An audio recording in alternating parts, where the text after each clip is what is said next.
ओम शांति। आज 27 जुलाई 2024 की साकार मुरली। आज बाबा ने कहा, मीठे बच्चे, बाप समान रहमदिल और कल्याणकारी बनो। समझदार वो जो खुद भी पुरुषार्थ करे और दूसरों को भी कराए। प्रश्न, तुम बच्चे अपनी पढ़ाई से कौन सी चेकिंग कर सकते हो? तुम्हारा पुरुषार्थ क्या है? उत्तर, पढ़ाई से तुम चेकिंग कर सकते हो कि हम उत्तम पाठ बजा रहे हैं या मध्यम या कनिष्ठ। सबसे उत्तम पाठ उनका कहेंगे जो दूसरों को भी उत्तम बनाते हैं, अर्थात सर्विस कर ब्राह्मणों की वृद्धि करते हैं। तुम्हारा पुरुषार्थ है पुरानी जुत्ती उतार नई जुत्ती लेने का। जब आत्मा पवित्र बने तब उसे नई पवित्र जुत्ती यानी शरीर मिले। ओम शांति। बच्चे दो तरफ से कमाई कर रहे हैं। एक तरफ है याद की यात्रा से कमाई और दूसरी तरफ है 84 के चक्र के ज्ञान का सिमरण करने से कमाई। इसको कहा जाता है डबल आमदनी और अज्ञान काल में होती है अल्पकाल क्षण भंगुर मिसल आमदनी। यह तुम्हारी याद की यात्रा की आमदनी बहुत बड़ी है। आयु भी बड़ी हो जाती है, पवित्र भी बनते हो, सभी दुखों से छूट जाते हैं। बहुत बड़ी आमदनी है। सतयुग में आयु भी बड़ी हो जाती है, दुख का नाम नहीं, क्योंकि वहाँ रावण राज्य ही नहीं। अज्ञान काल में पढ़ाई का अल्पकाल का सुख रहता है और दूसरा पढ़ाई का सुख शास्त्र पढ़ने वालों को मिलता है। उनसे फॉलोअर्स को कुछ फायदा नहीं। फॉलोअर्स तो है भी नहीं, क्योंकि वो तो न ड्रेस आदि बदलते न घर बार छोड़ते, तो फॉलोअर्स कैसे कह सकते? वहाँ तो शांति पवित्रता सब है। यहाँ अपवित्रता के कारण घर घर में कितनी अशांति होती है। तुमको मत मिलती है ईश्वर की। अभी तुम अपने बाप को याद करो, अपने को ईश्वरीय गवर्नमेंट समझो, परंतु तुम हो गुप्त। दिल में कितनी खुशी होनी चाहिए। अभी हम हैं श्रीमत पर, उनकी शक्ति से शतो प्रधान बन रहे हैं। यहाँ तो कोई राज्य भाग्य लेना नहीं है। हमारा राज्य भाग्य होता ही है नई दुनिया में, अभी उसका मालूम पड़ा है। इन लक्ष्मी नारायण के 84 जन्मों की कहानी तुम बता सकते हो। भल कोई मनुष्य मात्र हो, कैसा भी कोई पढ़ाने वाला हो, परंतु एक भी ऐसे कह नहीं सकेंगे कि आओ तुम इन्हों के 84 जन्म की कहानी बताए। तुम्हारी बुद्धि में अब स्मृति रहती है, विचार सागर मंथन भी करते हो। अब तुम हो ज्ञान सूर्यवंशी, फिर सतयुग में कहा जाएगा विष्णु वंशी। ज्ञान सूर्य प्रकटा और अज्ञान अंधेर विनाश। इस समय तुम्हें ज्ञान मिल रहा है ना। ज्ञान से सदगति होती है। आधा कल्प ज्ञान चलता है, फिर आधा कल्प अज्ञान ही चलता है। यह भी ड्रामा की नोंद है। तुम अभी समझदार बने हो। जितना जितना तुम समझदार बनते हो, औरों को भी आप समान बनाने का पुरुषार्थ करते हो। तुम्हारा बाप रहम दिल कल्याणकारी है, तो बच्चों को भी बनना है। बच्चे कल्याणकारी ना बने तो उनको क्या कहेंगे? गायन भी है ना, हिम्मते बच्चे, मददे बाप। यह भी जरूर चाहिए, नहीं तो वर्षा कैसे पाएंगे? सर्विस अनुसार तो वर्षा पाते हो। ईश्वरीय मिशन होना, जैसे क्रिश्चियन मिशन इस्लामी मिशन होती है, वो अपने धर्म को बढ़ाते हैं। तुम अपने ब्राह्मण धर्म और दैवी धर्म को बढ़ाते हो। ड्रामानुसार तुम बच्चे जरूर मददगार बनेंगे। कल्प पहले जो पाठ बजाया था वह जरूर बजाएंगे। तुम देख रहे हो हर एक अपना उत्तम मध्यम कनिष्ठ पाठ बजा रहे हैं। सबसे उत्तम पाठ वो बजाते हैं जो उत्तम बनाने वाला है। तो सभी को बाप का परिचय देना है और आदि मध्य अंत का राज समझाना है। ऋषि मुनि आदि भी नेति नेति कहते गए और फिर कह देते सर्वव्यापी है और कुछ नहीं जानते। ड्रामानुसार आत्मा की बुद्धि भी तमो प्रधान बन जाती है। शरीर की बुद्धि नहीं कहेंगे, आत्मा में ही मन बुद्धि है। यह अच्छी रीति समझकर और फिर बच्चों को चिंतन करना है, फिर समझाना होता है। वो लोग शास्त्र आदि सुनाने के लिए कितने दुकान निकाल बैठे हैं। तुम्हारी भी दुकान है। बड़े बड़े शहरों में बड़े दुकान चाहिए। बच्चे जो तीखे होते हैं उनके पास खजाना बहुत रहता है। इतना खजाना नहीं है तो कोई को दे भी नहीं सकते हैं। धारणा नंबरवार होती है। बच्चों को अच्छी रीति धारणा करनी है जो किसी को समझा सके। बात कोई बड़ी नहीं है, सेकंड की बात है। बात से वर्षा लेना। तुम आत्माएं बाप को पहचान गए हो तो बेहद के मालिक हो गए। मालिक भी नंबरवार होते हैं। राजा भी मालिक तो प्रजा भी कहेगी हम भी मालिक हैं। यहाँ भी सब कहते हैं ना हमारा भारत। तुम भी कहते हो श्रीमत पर हम अपना स्वर्ग स्थापन कर रहे हैं। फिर स्वर्ग में भी राजधानी है, अनेक प्रकार के दर्ज हैं। पुरुषार्थ करना चाहिए ऊंच पद पाने का। बाप कहते हैं जितना भी पुरुषार्थ कर पद पाएंगे वही कल्प कल्पांतर के लिए होगा। इम्तिहान में कोई की कम मार्क्स हो जाती है तो फिर हार्ट फेल भी हो जाते हैं। यह तो है बेहद की बात। पूरा पुरुषार्थ नहीं किया तो फिर दिल शिकस्त भी होंगे, सजा भी खानी पड़ेगी। उस समय कर ही क्या सकेंगे? कुछ भी नहीं। आत्मा क्या करेगी? वो लोग तो जीवघात करते, डूब मरते हैं। इसमें घात आदि की बात नहीं। आत्मा का तो घात होता नहीं, वह तो अविनाशी है। बाकी शरीर का घात होता है जिससे तुम पाठ बजाते हो। अभी तुम पुरुषार्थ करते हो। यह पुरानी जूती उतार, हम नई देवी जूती ले लेवे। यह कौन कहते हैं? आत्मा। जैसे बच्चे कहते हैं ना हमको नया कपड़ा दो, हम आत्माओं को भी नया कपड़ा चाहिए। बाप कहते हैं तुम्हारी आत्मा नई बने तो शरीर भी नया चाहिए, तब शोभा है। आत्मा के पवित्र होने से 5 तत्व भी नए बन जाते हैं। 5 तत्वों का ही शरीर बनता है। जब आत्मा शतो प्रधान है तो शरीर भी शतो प्रधान मिलता है। आत्मा तमो प्रधान तो शरीर भी तमो प्रधान। अब सारी दुनिया के पुतले तमो प्रधान है। दिन प्रतिदिन दुनिया पुरानी होती जाती, गिरती जाती है। नए से पुरानी तो हर एक चीज होती है। पुरानी हो फिर डिस्ट्रॉय होती है। यह तो सारी सृष्टि का सवाल है। नई दुनिया को सतयुग और पुरानी को कलयुग कहा जाता है। बाकी इस संगम युग का तो किसको भी पता नहीं। तुम ही जानते हो यह पुरानी दुनिया बदलनी है। अब बेहद का बाप, जो बाप टीचर गुरु है, उनका फरमान है कि पावन बनो। काम जो महाशत्रु है उन पर जीत पहन जगत जीत बनो। जगत जीत अर्थात विष्णुवंशी बनो। बात एक ही है। इन अक्षरों का अर्थ तुम जानते हो।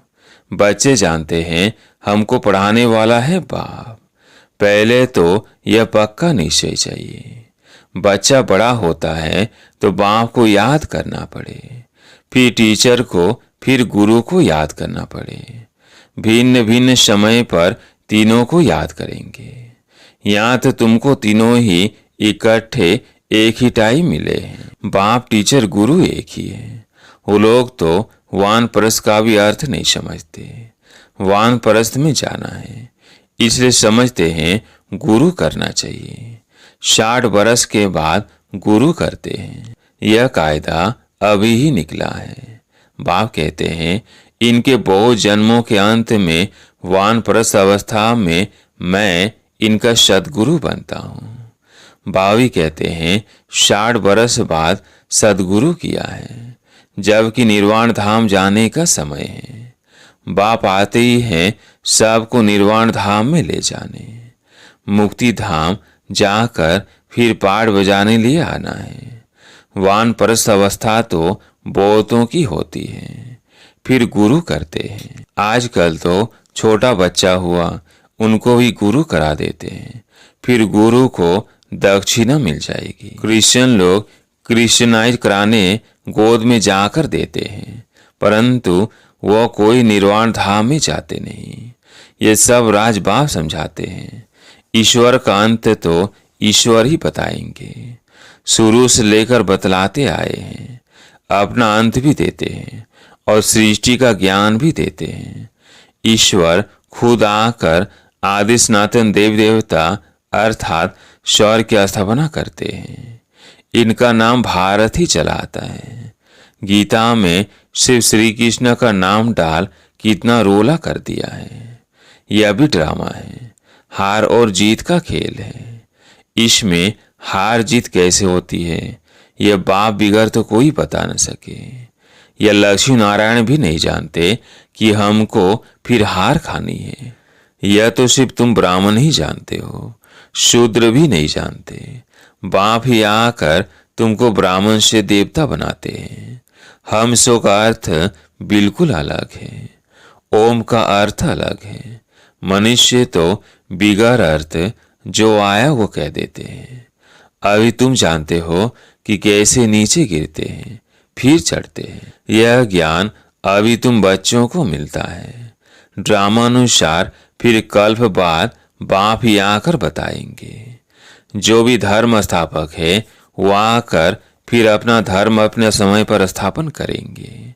नंबरवार पुरुषार्थ अनुसार नहीं कहेंगे। नंबरवार समय अनुसार आकर अपना अपना धर्म स्थापन करते हैं।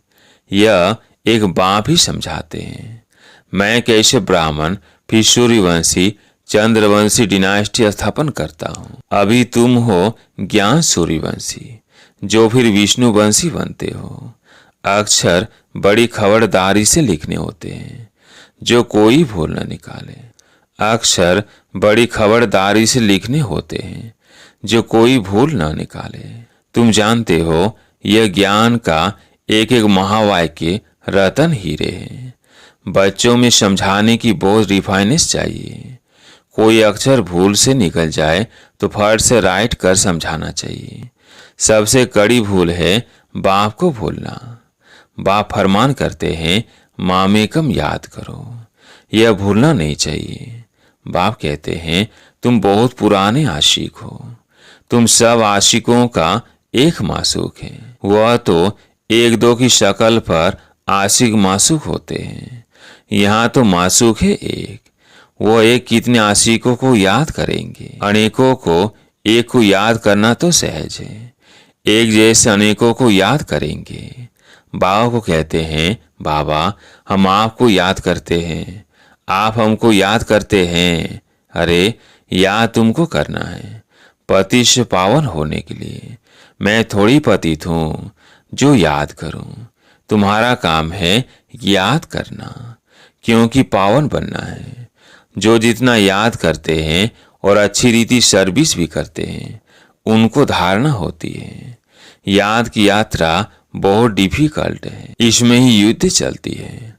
बाकी ऐसे नहीं कि 84 का चक्र तुम भूल जाएंगे। यह कान सोने का बर्तन चाहिए। जितना तुम याद करेंगे उतनी धारणा अच्छी होगी, इसमें ताकत रहेगी। इसलिए कहते हैं याद का जौहर चाहिए। ज्ञान से कमाई है, याद से सर्व शक्तियां मिलती हैं। नंबरवार तलवारों में भी नंबरवार जौहर का फर्क होता है। वह तो स्थूल बात है, मूल बात बाप एक ही कहते हैं, अलग को याद करो। दुनिया के विनाश के लिए यह एक एटॉमिक बम जाकर रहेगा और कुछ नहीं। उसमें न सेना चाहिए न कैप्टन। आजकल तो ऐसा बनाया है जो वहां बैठे बैठे बम छोड़ेंगे। तुम यहाँ बैठे बैठे राज्य लेते हो, वो वहां बैठे सबका विनाश करा देंगे। तुम्हारा ज्ञान और योग उनका मौत का समान इक्वल हो जाता है। यह भी खेल है। एक्टर तो सब है ना, भक्ति मार्ग पूरा होता है। बाप ही आकर अपना और रचना के आदि मध्य का परिचय देते हैं। अब बाप कहते हैं व्यर्थ की बातें तुम नहीं सुनो, इसलिए हियर नो इविल इसका चित्र बनाया है। आगे बंदर का बनाते थे, अब मनुष्य का बनाते हैं, क्योंकि सूरत मनुष्यों की है परंतु सीरत बंदर जैसी है, इसलिए भेंट करते हैं। अभी तुम किसकी सेना हो? शिव बाबा की। बंदर से तुमको मंदिर लायक बना रहे हैं, कहाँ की बात कहाँ ले गए हैं। बंदर कोई पुल आदि बांध सकता है क्या? यह सब है दंत कथाएं। कभी भी कोई पूछे शास्त्रों को तुम मानते हो? बोलो वाह, ऐसा कौन होगा जो शास्त्रों को नहीं मानेगा। हम सबसे जाति मनाते हैं। तुम भी इतना नहीं पढ़ते हो जितना हम पढ़ते हैं। अल्पकाल हमने पढ़े हैं। स्वर्ग में शास्त्र भक्ति की कोई चीज नहीं होती। कितना सहज बाप समझाते हैं, फिर भी आप समान बना नहीं सकते। बच्चों आदि के बंधन के कारण कहाँ निकल नहीं सकते। यह भी ड्रामा ही कहेंगे। बाप कहते हैं हफ्ता 15 दिन कोर्स ले, फिर आप समान बनाने लग जाना चाहिए। जो बड़े बड़े शहर हैं कैपिटल में घेराव डालना चाहिए, तो फिर उनका आवाज निकलेगा। बड़े आदमी बिगर कोई का आवाज निकल न सके। जोर से घेराव डालो तो फिर बहुत आएंगे। बाप के डायरेक्शन मिलते हैं ना। अच्छा, मीठे मीठे सिकिलदे बच्चों प्रति माता पिता बाप दादा का याद प्यार और गुड मॉर्निंग। रूहानी बाप की रूहानी बच्चों को नमस्ते। हम रूहानी बच्चों की रूहानी बाप दादा को याद प्यार गुड मॉर्निंग नमस्ते नमस्ते। धारणा के लिए मुख्य सार। पहला पॉइंट है ज्ञान और योग से अपनी बुद्धि को रिफाइन बनाना है। बाप को भूलने की भूल कभी नहीं करनी है। आशिक बन मासूक को याद करना है। दूसरा पॉइंट है बंधन मुक्त बन आप समान बनाने की सेवा करनी है। ऊंच पद पाने की पुरुषार्थ करना है। पुरुषार्थ में कभी दिल शिकस्त नहीं बनना है। आज प्यारे मीठे बाबा का वरदान। 1 मिनट की एकाग्र स्थिति द्वारा शक्तिशाली अनुभव कराने वाले एकांतवासी भव। एकांतवासी बनना अर्थात कोई भी एक शक्तिशाली स्थिति में स्थित होना। चाहे बीज रूप स्थिति में स्थित हो जाओ, चाहे लाइट माइट हाउस की स्थिति में स्थित हो, विश्व को लाइट माइट दो। चाहे फरिश्तेपन की स्थिति द्वारा औरों को अव्यक्त स्थिति का अनुभव कराओ। 1 सेकंड व 1 मिनट भी अगर स्थिति में एकाग्र हो स्थित हो जाओ तो स्वयं को और अन्य आत्माओं को बहुत लाभ दे सकते हो। सिर्फ इसकी प्रैक्टिस चाहिए। स्लोगन ब्रह्मचारी वो है जिसके हर संकल्प हर बोल में पवित्रता की वाइब्रेशन समाया हुआ है। ब्रह्मचारी वो है जिसके हर संकल्प हर बोल में पवित्रता का वाइब्रेशन समाया हुआ है। अच्छा, ओम शांति।